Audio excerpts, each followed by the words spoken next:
अस्सलाम वालेकुम दोस्तों, मैं हूं शकील। आप देख रहे हैं ईरेड स्टार टीवी। तो चलिए शुरू करते हैं आज की अहम खबरें।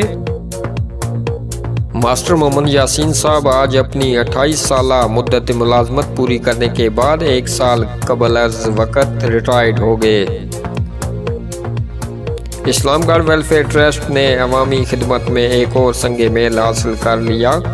अस्पताल में डिजिटल एक्सरे मशीन नस्ब कर दी गई है और अवाम इस मशीन से मुस्तफ़ीद हो रहे हैं।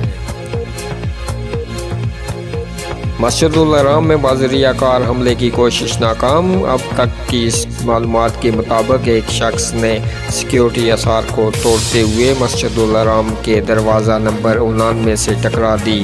सऊदी पुलिस ने कार ड्राइवर को हिरासत में लेकर छानबीन शुरू कर दी।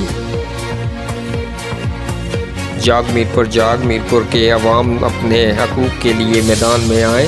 चलो चलो रठवा हरियाम पुल पर चलो। 1 नवंबर बरोज़ इतवार 10 बजे दिन चौक शहीदा मीरपुर से रठवा पुल सेक्टर 3 पार्ट 4 मीरपुर तक एहतजाजी मुजाहिरा।